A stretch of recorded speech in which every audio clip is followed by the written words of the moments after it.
Mga karangkada, live traffic update muna tayo. Ang nakikita nyo sa inyong mga screens ay ang live traffic situation ngayon dyan sa may EDSA Corner Main Avenue. Sa mga hindi familiar sa lugar na ito yung gitna ng Cubao at Camp Crame. Unahin natin yun na sa left side ng inyong mga screens. Maluwag ngayon ang daloy ng trapiko sa southbound lane ng EDSA. Ito yung mga galing ng Quezon City, galing Cubao. Papasok yan ng Mandaluyong at papunta ng Makati areas. Mga oras ito, walang problema ang mga motorista. Samantalang nasa top right ng inyong mga screen, yung nasa dulo, may konting pagbagal na yung papunta ng ilalim ng Cubao Underpass. Ito naman yung mga galing ng Makati, galing ng Mandaluyong at papasok ng Quezon City at papuntang Kamanava area. May 28, 2025, Miyerkules, kalagitnaan na ng linggo. Tuloy pa rin ang pag-arangkada ng maiinit na balita. Kasama niyo kami sa mga kwento ng bayan at lakas ng masa. Sa ngalan ni Nina Corpus, ako si Caroline Bonkin. Bawat komento, pulso ng bayan, importante yan sa amin. Bawat issue, dadaanan natin yan. Kaagapay nyo kami sa mga usaping hindi dapat palampasin. Live tayo sa Radyo 630, 92.3 FM Radio Manila at lahat ng FMR station sa buong Pilipinas. Gayon din sa Signal TV Channel 31. Ako, si Jack Batallones. Ito ang Arangkada Balita.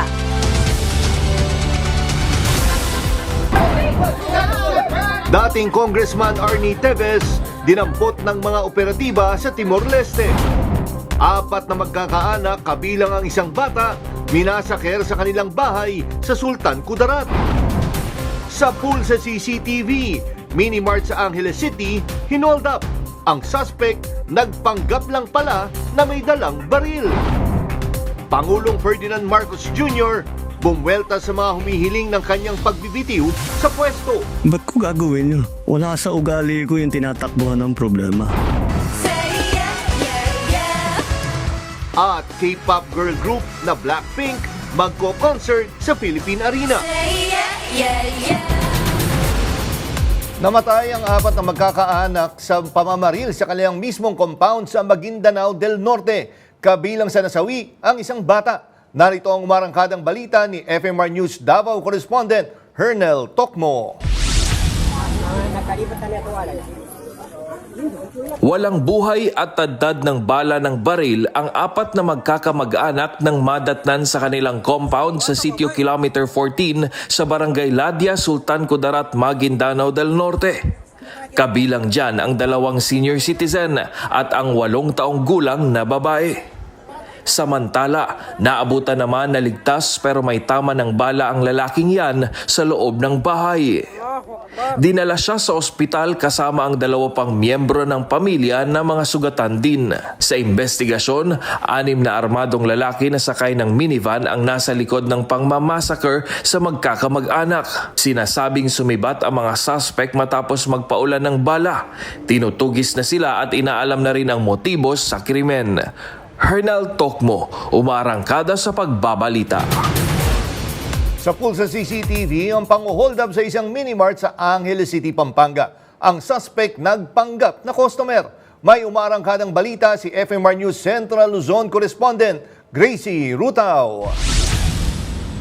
Sa kuha ng CCTV sa minimart na ito sa Barangay Santo Rosario, Angeles City nitong linggo, kita ang pagpasok ng lalaking nakasuot ng gray na sweatshirt at nakasuot pa ng helmet pasado alas 5 ng hapon. Nagpanggap itong customer, kumuha ng ilang pakete ng noodles at nagbayad pa sa cashier. Pero bago pa maibigay ang sukli, itinutok ng lalaki ang dalang brown na supot at sinabing baril ang laman nito, sabay deklara ng hold up. Kumuha siya ng mga noodles, then pagdating sa counter, nung magbabayad na siya, nag-declare na siya ng hold up. Nilimas ng suspect ang lahat ng kita ng tindahan na tinatayang nasa 13,000 pesos saka mabilis na tumakas. Sa tulong ng CCTV at ng iba pang video footage mula sa Angeles City Command Center, natunto ng lokasyon ng suspect na kinilalang si alias Joselito. Ayon sa mga otoridad, walang aktwal na barilang suspect ng mang-hold up at sinabi lamang ito para matakot ang kahera. Bluff lang siya na may dala siyang baril para matakot po yung tindera at ibigay po yung pera yung sales nila. Na-recover ang motorsiklong ginamit sa krimen pero wala na ang perang ninakaw dahil naipansugal na raw ng suspect. Yun pong nakakalungkot kasi na lulun po kasi ako sa pagsusugal. Na hindi ko maiwas-iwasan. Dati nang nakasuhan ng suspect dahil sa pagnanakaw ng motorsiklo at ngayon ay mahaharap sa reklamong robbery. Gracie Rutao, umaarangkada sa pagbabalita. Kinumpiska ng mga otoridad ang mga computer at iba pang mga gamit ng itinuturong scam hub sa Cebu City. May umaarangkadang balita si FMR News Cebu correspondent Clark Pasuit.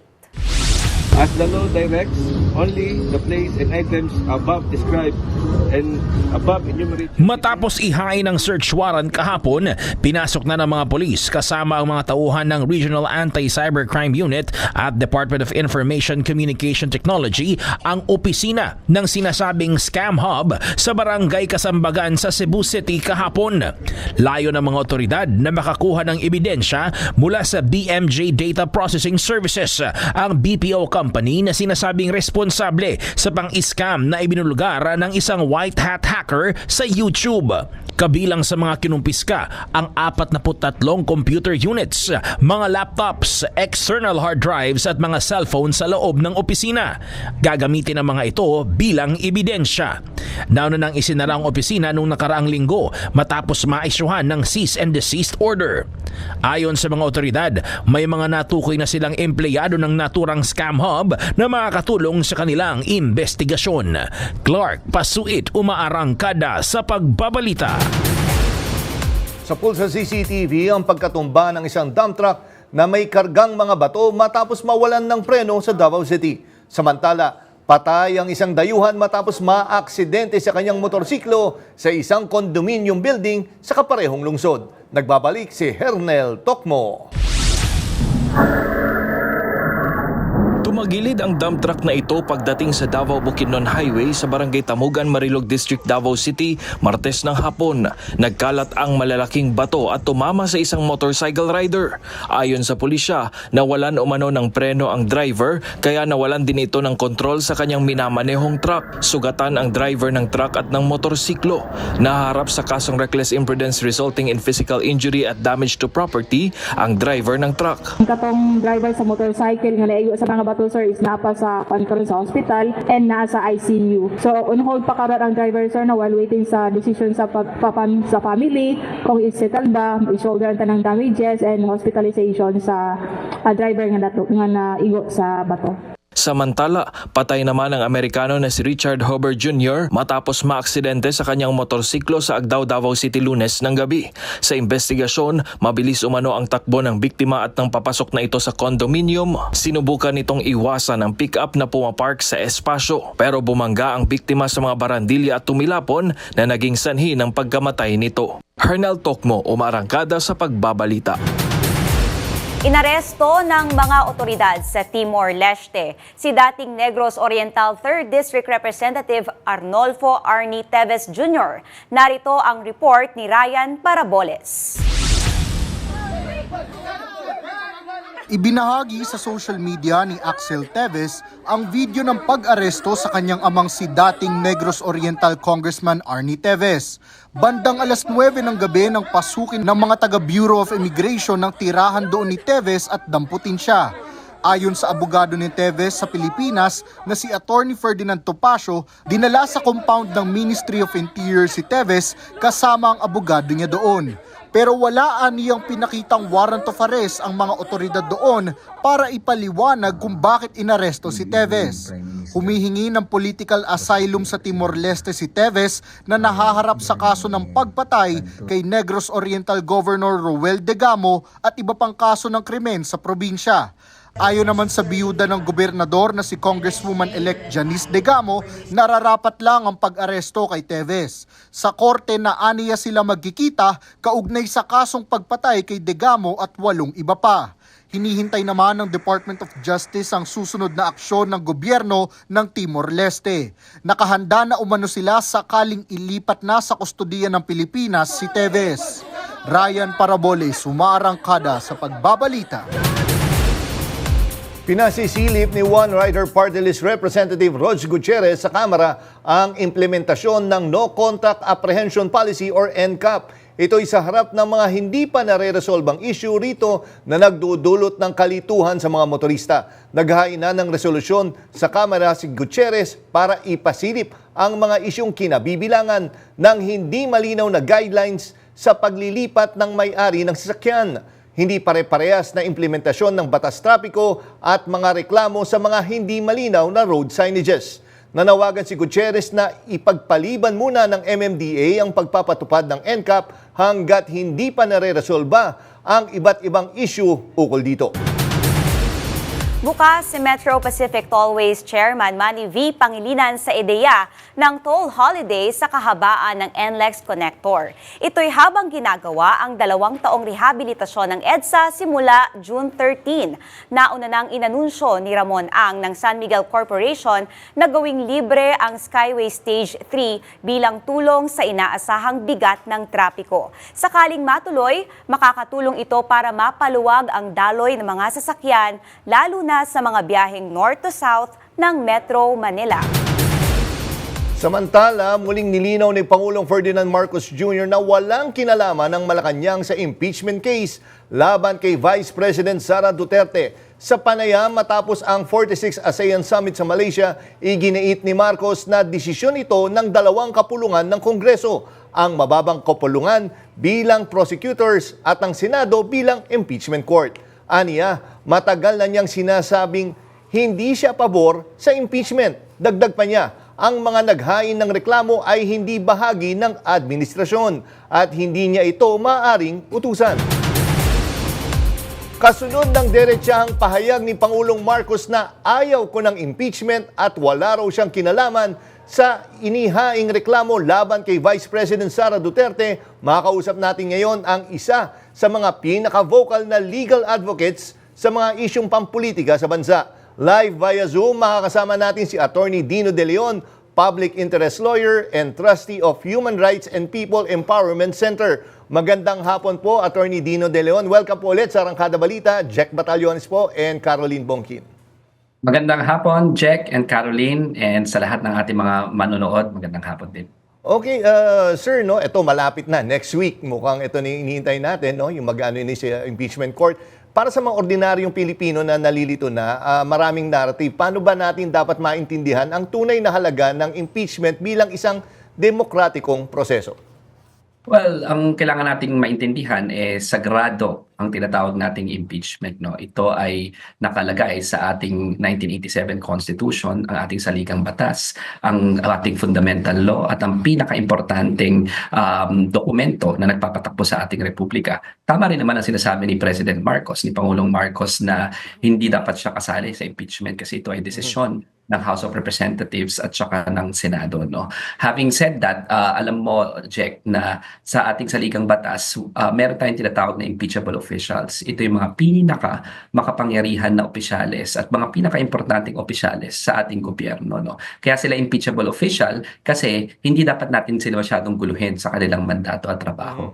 Pero yung tinatawag nating impeachment proceedings, ito lang ang meron tayo bilang sambayan ng Pilipino para i-check kung meron silang mga pang-aabuso sa kapangyarihan. In other words, the moment na dahil sila yung pinaka-importanting mga opisyal, the moment na merong akusasyon na seryoso, kailangan humarap sila sa proseso. Kaya ito ay sagrado, ito ay fundamental part of our democracy at kailangan na i-treasure natin yung mekanismo na ito, no? In other words, wag nating i-prejudge yung proseso. Yung proseso po ay nandiyan para makita rin ang katotohanan, no? Let's not prejudge yung outcome ng case, kung ano ba talaga ang dapat mangyari, no? Kasi hindi pa naman na ilalatag ang ebidensya, kaya nga tayo may proseso, no? Kaya napaka-importante na pagbigyan natin ng proseso. Let's preserve this process as a sacred medyo nagka-problema lang tool for the Philippine officials.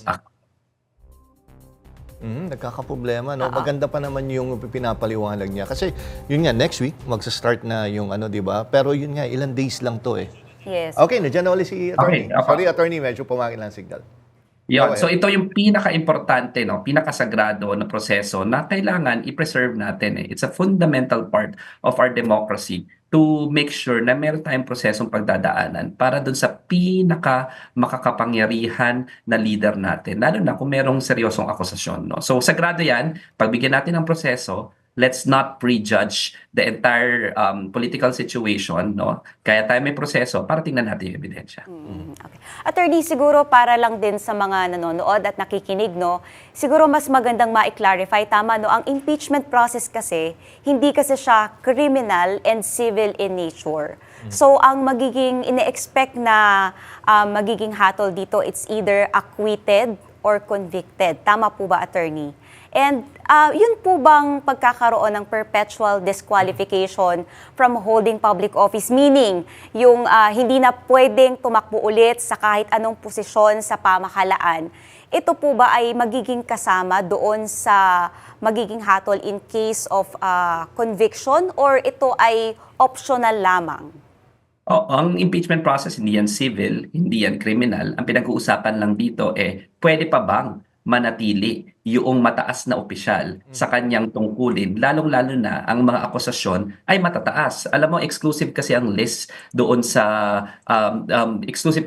impeachment. Ito yung mga culpable violation of the Constitution, betrayal of public trust, no? Yung mga malala, commission of a high crime, no? So ibig sabihin yan, kung na-commit mo yan, ang mapapataw lang naman sa iyo ay pagkakatanggal sa pwesto, and at the same time perpetual disqualification, meaning hindi ka na pwede ulit tumakbo sa kahit na anong public position. Iba pa yung investigasyon at iba pa yung criminal prosecution eventually. Pero ang tanong lang dyan karapat dapat ka pa bang manatili sa poder, lalong-lalo na ito yung mga ebidensya sa iyo. No? Ang tawag dyan ay quasi-political and quasi-judicial. No? It's a class of its own. Laging pinasabi sa batas na it's a class of its own. No? So ibig sabihin, dahil kahit na quasi-political siya, tandaan natin na hindi pwedeng political lang ang basis. Kasi quasi-judicial ran yan. Ibig sabihin, napaka-importante at lagi kong sasabihin, pagbigyan natin ng proseso, ang tingnan po natin ay hindi ang politika, ang tingnan po natin ay ebidensya, ebidensya, ebidensya. Pero yun nga, attorney, doon sa tanong kanina ni Caroline, kasi maraming sabi, pag na-impeach siya dito sa magiging impeachment trial sa Senado, ay perpetual disqualification. Guarantee na ba to na yun yung parusa? Or kumbaga nasa discretion pa rin ng mga senators?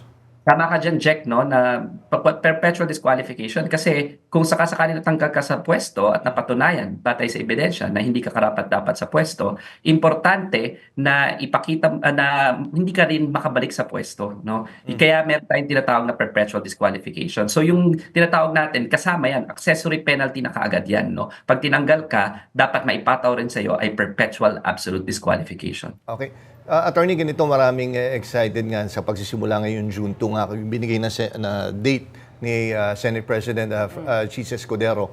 Ano yung na-expect natin? Kasi alam natin na hindi naman siya mahaba. Mga ilang araw lang to. May magiging uusad na ba talaga itong hearing na ito, yung sa impeachment po? Ano yung na-expect natin? Batay sa experience natin sa corona impeachment trial, tumagal yan ng ilang buwan. No? So hindi rin accurate to say na mabilisan ito. Lalong-lalo na dito sa kaso ni Vice President Sara Duterte, 7 yung articles of impeachment. Siguro nararapat na i-discuss natin quickly lang, no? Yung articles of impeachment na yan. Yung unang akusasyon sa kanya yung tinatawag natin na betrayal of public trust, no? Dahil nagkaroon siya ng betrayal of public trust and culpable violation of the Constitution kasi ito yung nagkaroon ng contract to kill. Yung sinasabi niya, ang sabi niya, di ba? Huwag ka mag-alala, ma'am, sa security ko kasi may kinausap na ako na tao. Sinabi ko sa kanya, kapag pinatay ako, patayin mo si BBM, si Lisa Araneta at si Martin Romualdez. No joke, no joke. Nagbilin na ako, ma'am. Pag namatay ako, sabi ko, huwag kang tumigil na hanggang hindi mo mapatay sila. And then he said yes. So the accusation in Article 1 is yung contract to kill na pinasok niya. At anong ebidensya doon? Ang ebidensya mismong salita ng Vice President na sa rules of evidence, ang pinakamalakas is yung declaration against interest. No? Yung Article 2 dyan, after that is yung malversation of the confidential funds. Ito yung 612,500,000 na hindi na-liquidate ng maayos. Ang nakakatakot pa dyan yung 125 million doon batay sa ebidensya na nakalap ng House of Representatives ginastos sa loob ng 11 days kasama na dyan ang New Year, ang Christmas, ang Rizal Day, no? 125 million 'yon. At sinabi na 16 million of that ginamit pang safe houses in 8 days or in 11 days. Sabi ko nga, kung 100 room sa Okada ang i-rent mo at ibubook mo for 8, 9 days, 10 days, hindi ka pa rin naabot ng 16 million na bill. So saan ba tinago itong mga tao na ito? Ang worst dyan, yung liquidation noon, kung ano-anong pangalan ang ginamit, no, na nakareceive daw. Mary Gaze Piatos, Fernando Tempura, Carlos Miguel Uwishi, ginawang chichirya, Jay Camote, ginawang chichirya yung pera ng taong bayan at yung liquidation na para bang hindi seryoso yung treatment sa taong bayan, sa pera ng taong bayan, no. So yun yung tinatawag nating brazen corruption. Yun yung Article 2, no, doon sa impeachment. Sa Article 3 naman ng impeachment, dito naman yung sinasabi na yung DepEd draw na funds na mahigit daan-daang milyon na supposedly 500 plus million supposedly para doon sa computerization ng educational system natin, dinoktor daw o nilaro yung procurement. Attorney, oo. Ano yung ebidensya? Attorney Reynaldo Monseac yan. So, ito yung unang tatlo pa lamang, no, ng articles of impeachment. Makikita talaga na may ebidensya. Para sa akin, ebidensya. Yun ang pinaka-importante na titingnan natin kaya pagbigyan natin ng proseso. Okay. Attorney, oo nga, no, napakadami rin ng mga issue din kasi na kailangang masagot. Ang sinasabi kasi, last question na po, Bale, ano po yung masasabi niyo? Kasi ang sinasabi ng ibang mga analyst din is, hindi lang kasi ito magiging trial kay Vice President Duterte, kundi pati dun sa mga senador, especially yung mga openly ay nagpahayag ng suporta sa kanya. Well, dapat talaga tayo ay mag-apela doon sa ating mga senador na wag na sana nating i-prejudge yung case. Alam mo, kaya tayo may trial, hindi lang yan sagrado. Ito rin ay oportunidad para makita ang katotohanan at oportunidad din para kay Vice President Sara Duterte na i-clear ang kanyang pangalan. So, ibig sabihin yan, dahil sila ay magiging judges, dapat they shouldn't be prejudging the case. Ang kailangan natin tingnan, uulit-ulitin ko, ebidensya. Let's decide based on evidence. Kasi yun ang gusto ng ating political system. Hindi pwedeng feelings lang natin. Hindi pwedeng political affiliations lang natin. No? We are a republic and we are a government of laws. Ibig sabihin, bago tayo maghusga, tingnan natin ang ebidensya. So, naniniwala ako na pati yung mga senador natin will be under trial at ang ating panawagan sa kanila, sana mag-decide sila based on evidence, not just based on politics. Okay. Attorney Dino De Leon, maraming salamat. And hopefully, during sa impeachment trial ay makasama namin kayo dito sa Arangkada Balita. Sir, maraming salamat po. Mabuhay po kayo at magandang gabi po. Magandang hapon ulit sa inyong lahat. Sa kapihan sa Kuala Lumpur, hindi lang ASEAN agenda ang inilahad ni Pangulong Ferdinand Marcos Jr., kundi pati ang mga issue sa loob ng Pilipinas. Mula Myanmar, Taripa, OFWs hanggang sa tanong tungkol sa pagre-resign. Lahat sinagot ng Pangulo sa harap ng Malacanang Press Corps. May report si Cherubim Ganaden. Sa pagtatapos ng 46 ASEAN Summit sa Kuala Lumpur, harapang humarap si Pangulong Ferdinand Marcos Jr. sa media. Bit-bit ang mga isyong global, regional at lokal. Unang tinutukan ang krisis sa Myanmar. Kiit ng Pangulo, hindi na epektibo ang 5-point consensus. Panukala niya, tuloy-tuloy na ASEAN coordination, lampas sa kada taong chairmanship. So long as you and I agree, you, PM Anwar, and me, we agree on the principle of what you're committing to for ASEAN and for with Myanmar. And even if it continues beyond your chairmanship, we will pick it up when we become chairman and we will build on that.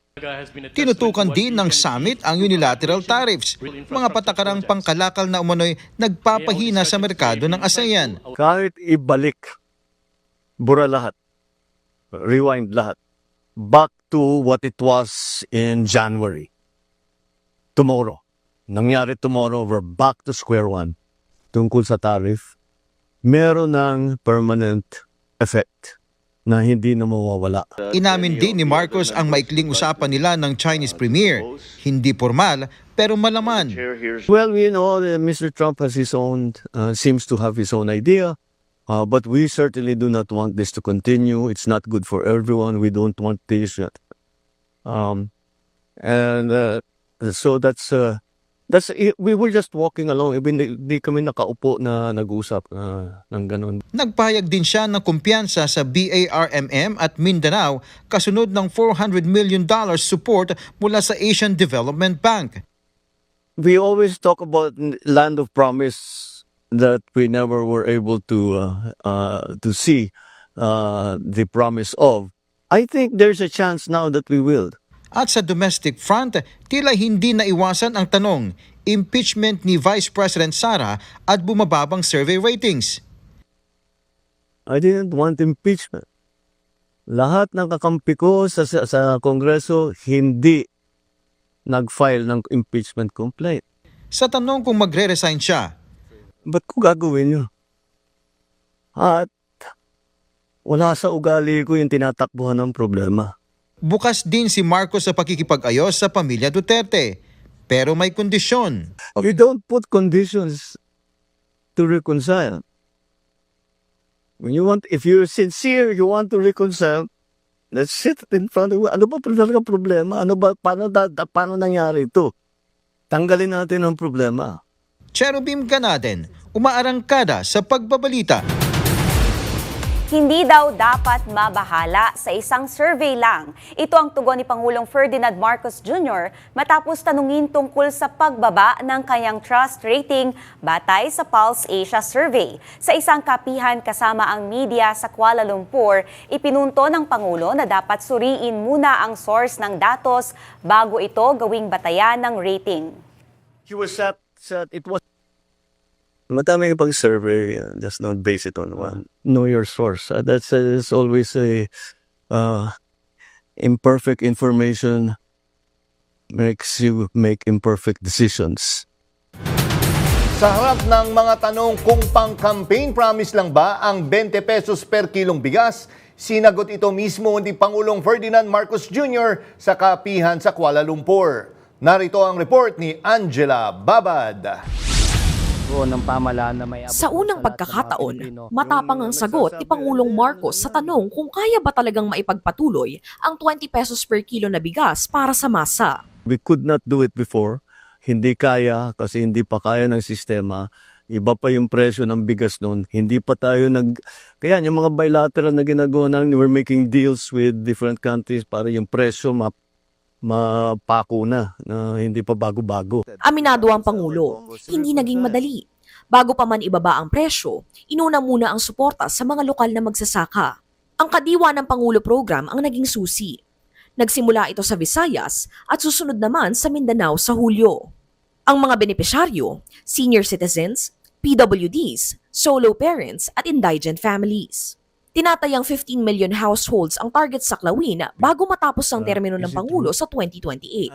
Sa ilalim ng programa, ang Food Terminal Incorporated ang naglalabas ng subsidiya sa NFA rice. Kaya sa tanong kung optics lang ba ito o totoo, may sagot si President Bongbong Marcos. It's unsustainable. It's really the what people are saying. Watch me sustain it. And then we'll talk in May of 2028. Angela Babad, umaarangkada sa pagbabalita.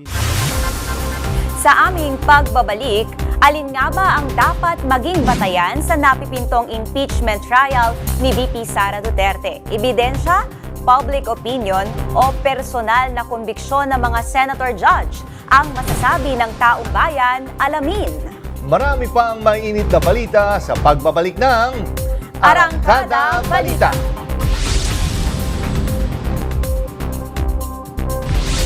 Noong Pebrero 5, bumoto ang House of Representatives pabor sa impeachment ni VP Sara Duterte. Ito ang unang pagkakataon sa kasaysayan mula sa post-EDSA People Power na isang nakaupong vice-presidente ang itinutulak sa bingit ng pagpapatalsik sa pwesto. At ngayon, kasado na ang paghahanda ng Senado para sa inaabangang paglilitis. Narito ang report ni Angela Babad. And no one, no matter how powerful, is immune from the will of the people. Nabigla ang sambayanan ng aprobahan ng Kamara noong February 5 ang impeachment laban kay Vice President Sara Duterte. Hindi lang ito isang legal na proseso. Isa itong political earthquake at sa gitna ng sigalot, ang dating tambalang Marcos Duterte ngayon ay tuluyang nagkahiwalay. Kaya alam ko po na nandito kayo dahil mahal ninyo ang unity. Ang sentro ng reklamo, ang di umano'y maling paggasta ni Duterte ng 125 million pesos na confidential at intelligence funds sa loob lang ng 11 araw noong 2022. Bukod pa riyan, may mabibigat pang aligasyon, kabilang ang umano'y pagkakasangkot sa isang planong patayin si Pangulong Ferdinand Marcos Jr. at mga kapamilya nito. Isang planong tahasang itinanggi ng kampo ni Duterte. Ninyong lahat, Martin Romualdez, Lisa Marcos, Bongbong Marcos. Pero para sa 250 na mambabatas na bumoto pabor sa impeachment, hindi ito politika. Ito ay usapin ng public trust at pananagutan sa pondo ng bayan. Sa isang podcast episode, sinabi ni Pangulong Marcos na wala siyang kinalaman sa hakbang ng Kongreso, na ito raw ay kapangyarihan ng lehislatura, hindi ng ehekutibo. Nasa Senado na yan. Pabayaan natin sila, may proseso yan. Pabayaan natin ang proseso. Ako, basta ang nasa isip ko, tapos ng eleksyon, balik sa trabaho. Nilinaw rin ng palasyo na ang pagsunod sa Interpol at sa ICC ay hindi pagpapabagsak sa pamilya Duterte, kundi bahagi ng obligasyon ng Pilipinas bilang isang demokratikong bansa.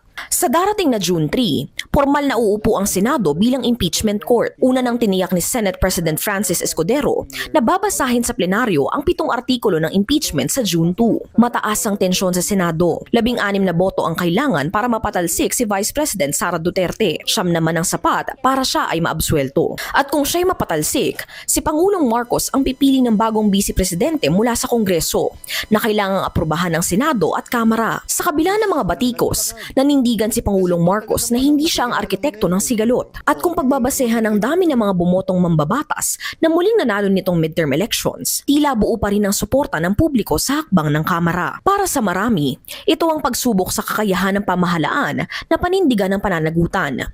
Sa kabila ng pangalan, kapangyarihan o alyansa, kung mapatunayang nagkasala, agad mapapatalsik si Vice President Duterte sa pwesto at hindi na maaaring magbalik sa alinmang posisyon sa gobyerno. Angela Babad, umaarangkada sa pagbabalita.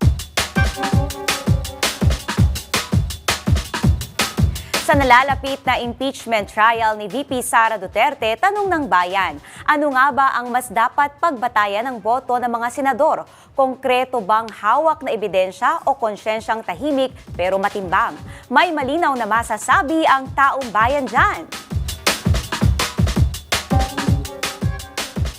Ebidensya. Kasi ang bulong ng konsensya, hinala lang yun. Ang ebidensya, katunayan yun. Ebidensya po. Kailangan niya ng ebidensya para mapatunayan na kung nagkasala talaga siya. Bulong ng konsensya po. Ganun po. Depende po sa kung anong naging kasalanan niya. May nagawa man siya. Nasa sa kanya yung makukonsensya talaga siya. Ebidensya po kasi kailangan po yung full evidence. Hindi lang po yung hearsay lang. Yung ebidensya kung ano yung importante kasi diyan malalaman yung totoo. Kasi kung ano lang, walang pruweba, binibigyan lang nila ng kaisipan yung mga mamamayan. Bulong po ng konsensya. Kasi kung yung pong ebidensya, pwede mo pong i-edit yun pwede mo pong gawa ng paraan. Kasi yung konsensya, kahit kailan di mo magagawa ng paraan yun Konsensya na po yun Yung ebidensya kasi nga, di ba, hindi ka naman makukulong kung walang ebidensya. So doon pa lang sa ebidensya, malalaman natin kung tunay ba na nagkasala siya o may ginawa siyang kalokohan. At live mula Zoom, makakausap natin ngayon ang political scientist at president ng WR numero na si Professor Cleve Arguelles. Magandang gabi, sir. Welcome po ulit sa Arangkada Balita. Jack Batallones po at Caroline Bongkin. Magandang gabi, Jack at Caroline. Yes, Prof. Cleve, no? Lumabas nga sa pinakahuling Public Opinion Monitor Survey na 50.3% ng mga Pilipino ang naniniwalang dapat ibatay ng mga senador ang boto nila sa impeachment trial ayon sa ebidensyang ipapakita nga. Pero let's be realistic, Professor Cleve, no? May dating senador na in-interview, sabi yan, "Naku, maniwala kayo dyan, mas importante yung mga political alliances, hindi tinitingnan yung ebidensya." Pero ano babasa nyo dito? Yes, tama ka dyan, no, Jack, na ilan dun sa ating mga senador, inaasahan natin na imbes na ebidensya no ay magbatay dun sa kanilang mga alyado sa politika no. At sa survey natin, national survey to nung April 2025, 6% lang ng ating mga kababayan yung gusto nila na yung mga senator judges ay bumoto sa impeachment trial ni VP Sara sa batayan ng kanilang political loyalty. So, ang masasabi ko dyan ay they will be disappointing no a lot of Filipinos. So, kung ating mga senador bilang mga kinatawan ng taong bayan no bilang mga nagre-represent talaga ng mamamayang Pilipino, lumalabas dun sa survey na ang majority 50% no 50.3% no to be specific no ay nagsasabi na gusto nila na suriin ng ating mga senator judges yung ebidensya at yun yung maging batayan ng kanilang pagboto. Okay. Si Caroline Bongkin po ito, sir, no? Dun sa survey nyo nakalagay din, 32% halos yung nagsabi na dapat ang isaalang-alang din or maisaalang-alang din yung public opinion. May bigat ba ito dun sa proseso o simboliko lang? Yes, Caroline, I think no dahil yung ating mga senator judges no, sila ay mga elected official no, naturally na may effect yung public opinion doon sa kanilang magiging konsiderasyon no. Halimbawa, kung ikaw ay re-electionist pagdating ng 2028 o kaya naman ikaw ay may mga ambitions para sa mas mataas pang mga posisyon, iisipin mo din no kung ikaw ba ay sang-ayon sa nakararami no at lumalabas dito na dalawa yung gustong mangyari ng mga kababayan natin. Una, batay sa ebidensya. So kung ikaw ay may future political ambitions, ikaw ay pinapangalagaan mo yung pagtingin ng ating mga kababayan, mukhang dapat no magbatay ka sa strength of the evidence. Antayin mo yon no kung ano yung mga ipapresent na evidence at pumapangalawa naman yung intindihin mo din yung public opinion, no, yung kagustuhan ng ating mga mamamayan. Prof, ganito, ang tanong, di ba sabi gagawing parang i-open sa public to, bukod sa may papapasungin, tama no, partner? Meron sinasabi, magiging pa ka mapanood pa sa TV. Do you think this would work in favor sa mga prosecutors? Kumbaga na mapapanood ng lahat. This would put more pressure on the senators.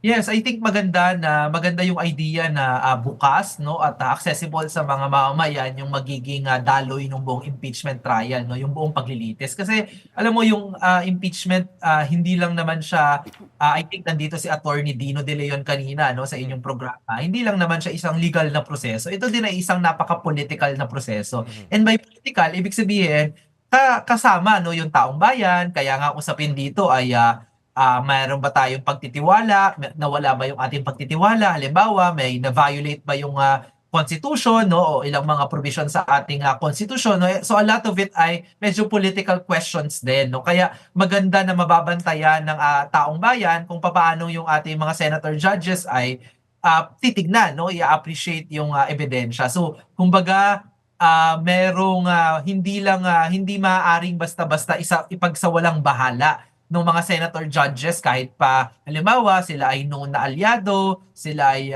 kakampi ng ikalawang pangulo, alam nila na nakikita sila ng nakararaming taong bayan kung paano sila boboto sa impeachment trial. One more question na rin po, no? Gaano kalaki yung epekto ng mga balitang lumalabas tungkol dun sa impeachment, dun sa mga nagiging kaso, dun sa perception ng mga tao dun sa survey? And magkakaroon kaya ng malaking pagbabago mula pagka nagsimula na itong trial? Yes, no. Tama, Caroline, no. Parang sa ngayon ang nangyayari medyo no, parang digmaan ng mga narratives, no, kanya-kanyang naratibo yung iba't ibang kampo, no, may pro-impeachment, may anti-impeachment. Kaya nga dun sa survey din namin na isinagawa, no, bagamat mas marami yung nagsasabi na sa tingin nila dapat ma-convict, no, o na may sala si VP Sara, 34% yan. Meron namang 23% na nagsabi na dapat mapawalang sala or i-acquit si VP Sara. Yung pinakamalaking bahagi ng ating mga kababayan nandun pa sa unsure, no? 43% ng mga na-survey natin, sabi nila hindi pa sila sigurado kung ano dapat talaga yung maging desisyon sa paglilitis na to. Kasi nga ngayon medyo di ba, kanya-kanya pang claims yung bawat panig. Hindi pa talaga nabubuksan yung impeachment court, yung buong paglilitis. So I think napakalaki pa yung chance na yung 43% na ito, sila ba ay dadagdag doon sa mga nagsasabi na i-convict yung ikalawang pangulo o i-acquit, at mangyayari dyan ay tingin ko inaantabayan na ng ating mga kababayan din paano mag-unfold yung buong paglilitis, no? Anong mga types ng ebidensya, paano ihahain ng prosecution yung kanilang kaso. So kapag hinarap ng prosecutors yung mga senator judges, hindi lang sila humaharap actually sa mga senator judges haharap din sila sa taong bayan. Okay, nako, maraming salamat po, Professor Clive Arguello. Sana makasama namin kayo next week sa pagsisimula po ng impeachment trial po nito. Magandang gabi, Professor. Always. See you next time at magandang gabi. Sige po. Makabuluhan ang pananaw mo lalo na ngayong papalapit na ang impeachment trial. Tutok lang sa Arangkada Balita para sa ating special coverage ngayong June 3. I-like, i-share at magkomento. Dito sa Arangkada, importante ang opinion mo dahil kasama ka sa kasaysayan ng bayan.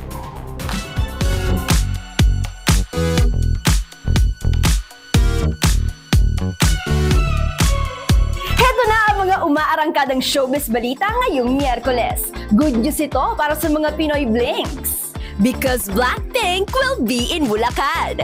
Yes, balik bansa nga sina Jennie, Lisa, Jisoo at Rosé ngayong November para sa kanilang Deadline World Tour. Magsisimula ang tour sa Goyang Stadium sa South Korea on July 5 and 6. From there, magte-take off ang kanilang performances sa US at sa European leg ng tour with stops in France, Italy, Spain at UK. Sa post naman ng local promoter na Live Nation, mag-uumpisa ang pre-selling ng tickets sa June 10 at 11. Sa June 12 naman, ang simula ng ticket selling para sa publiko.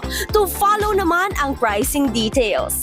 March 2023 nang huling mag-concert ang Blackpink sa bansa via their Born Pink Tour. O ayan ha, may chance pa kayong makapag-ipon mga Blinks. At marami pa tayong mga chika later. Balik muna sa inyo, Jack and Caroline. Sa aming pagbabalik, pagsasanib puwersa para sa kaunlaran. Yan ang iba pang issue sa usapang No Filter. Kasama si Iloilo 1st District Representative Janet Garin. Marami pang maiinit na balita sa pagbabalik ng Arangkada Balita.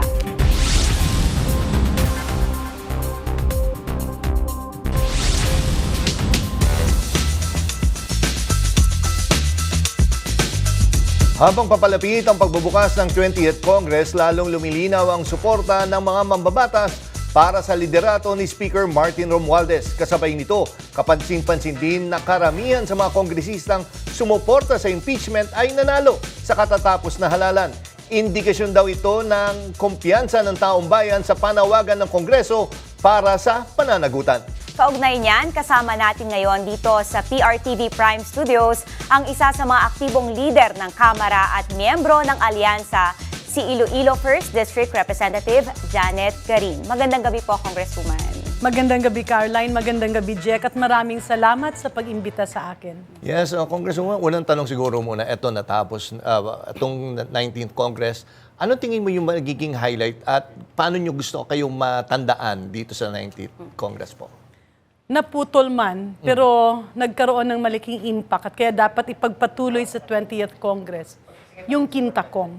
Kasi layunin ng Quinta-Com na matumbok kung ano ang mga problema, bakit mahal ang pagkain. Yes. Although this is a global problem, nakikita nating talagang medyo malala siya, no, sa Pilipinas. At una nga nakita yung bigas.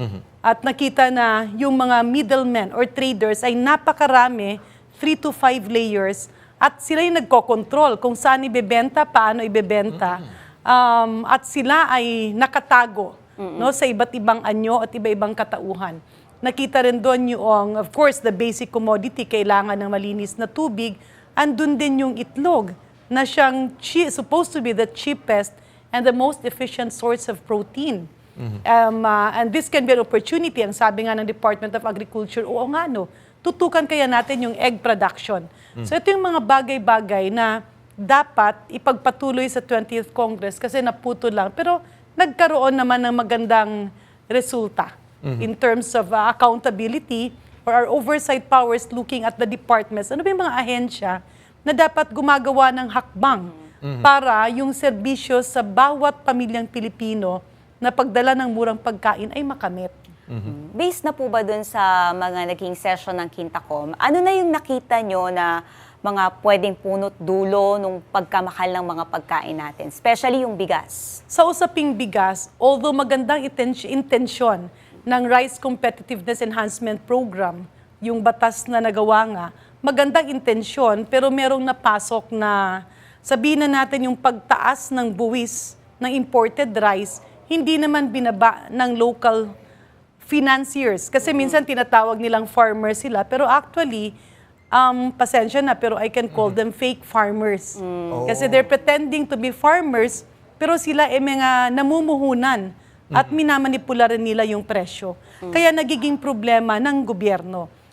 Ang isa pang major na problem doon ay nawala ang government competition. Kasi dati, ang dami nating NFA rice retailers.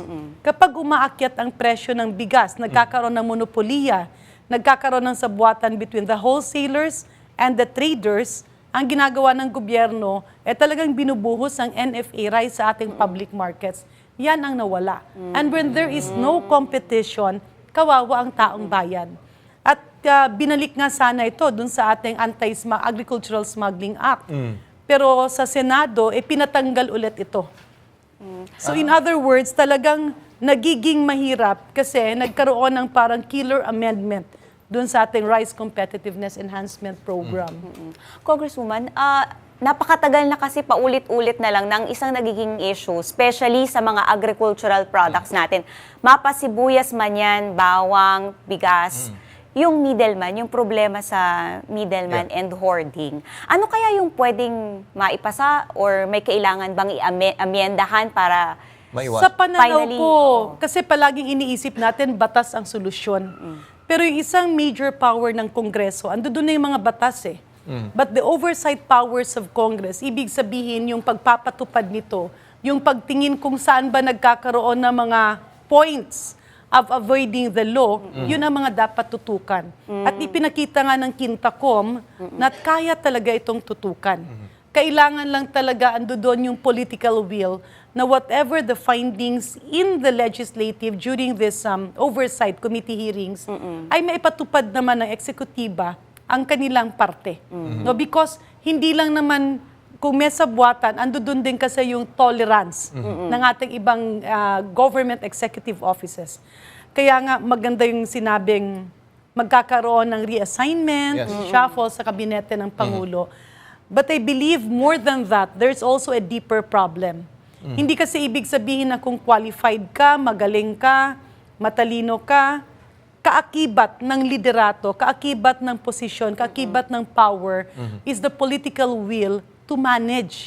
Hindi pwedeng people pleaser ka na lahat ng tao mo, lahat ng direktor mo para hindi ka pag-initan, ito tolerate mo.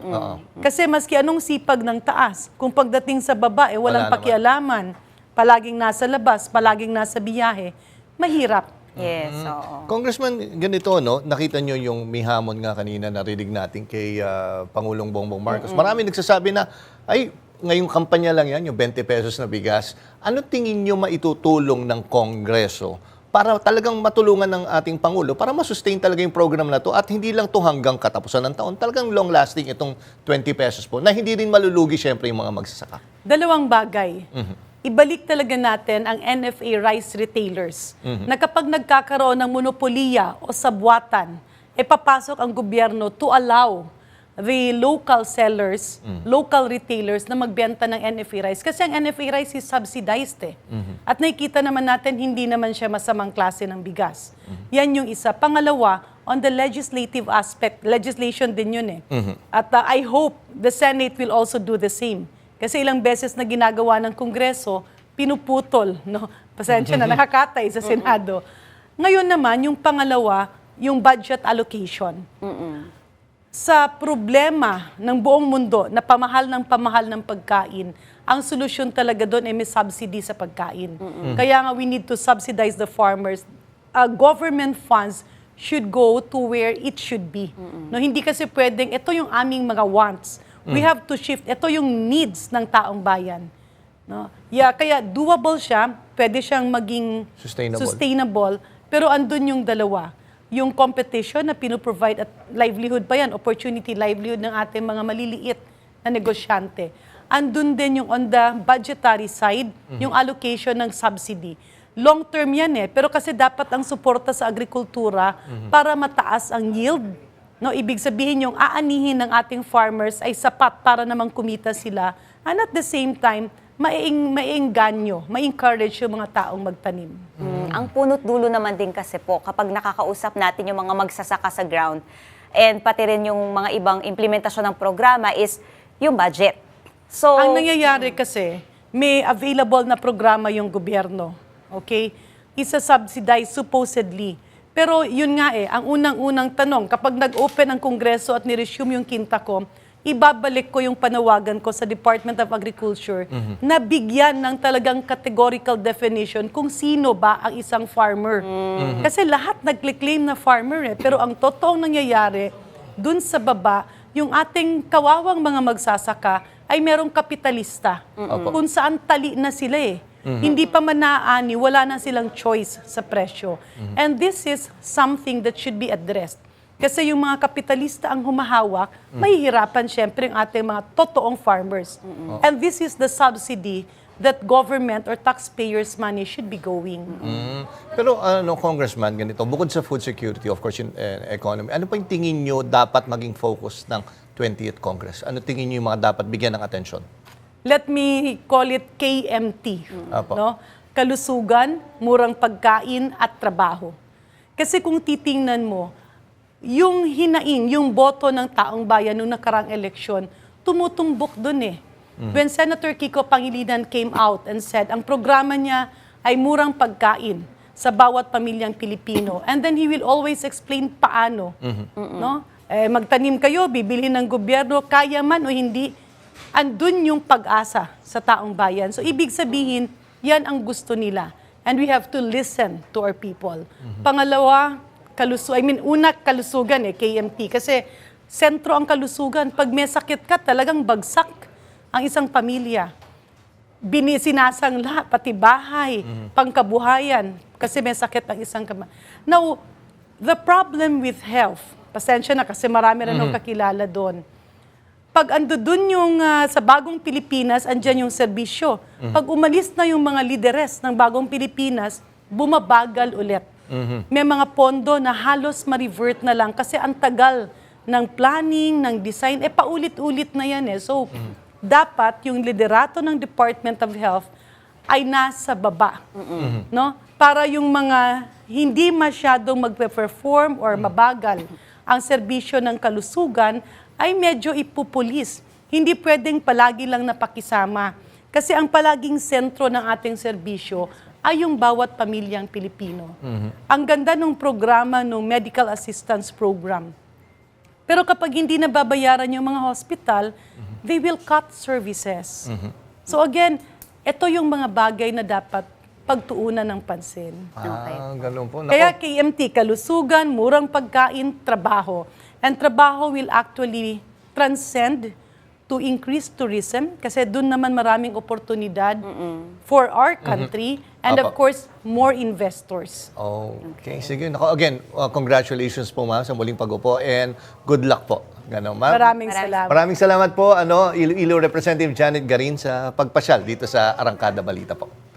Makubuluhan ang pananaw mo lalo na ngayong papalapit na ang impeachment trial. Tutok lang sa Arangkada Balita para sa ating special coverage ngayon June 3. I-like, i-share at magkomento sa PRTV Prime at sa YouTube Prime, PRTV Prime Arangkada Balita dahil importante sa amin ang komento mo. Kasama ka, Kaarangkada, sa makasaysayang kwento ng ating bayan.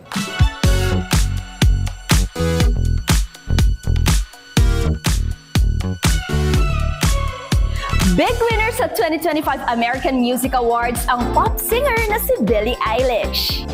And the American Music Award goes to Billie Eilish. Naiuwi ni Eilish ang kanyang 7 nominations kabilang na ang Artist of the Year Award. Si Eilish din ang nag-uwi ng album at Song of the Year Awards para sa kanyang Hit Me Hard and Soft at Bird of a Feather respectively. Wagi rin ang album at kantang yan sa pop categories being Favorite Touring Artist at Favorite Female Pop Artist. Tie with 3 wins each naman sina Lady Gaga at film artist Bruno Mars. Dalawa dyan ay para sa collab song nilang Die With a Smile, winning collaboration of the year at favorite music video. Si Bruno Mars din ang itinanghal na favorite male pop artist, while Lady Gaga was favorite dance/electronic artist. Ang rapper namang si Kendrick Lamar ang nakakuha ng pinakamaraming nominations with 10 nods, pero isa lang ang kanyang naiuwi, ang favorite hip-hop song for Not Like Us. At iyan ang mga umaarangkadang showbiz balita. Ako po si DJ Mia ng FM Radio Manila. Balik sa inyo, Jack and Carolyn! At yan ang mga balitang umaarangkada ngayong araw. Sa ngalan ni Nina Corpus, ako si Caroline Bonquin. At ako naman po si Jack Batallones. Para hindi mahuli sa usapan, kapit lang hanggang sa susunod na Arangkada Balita.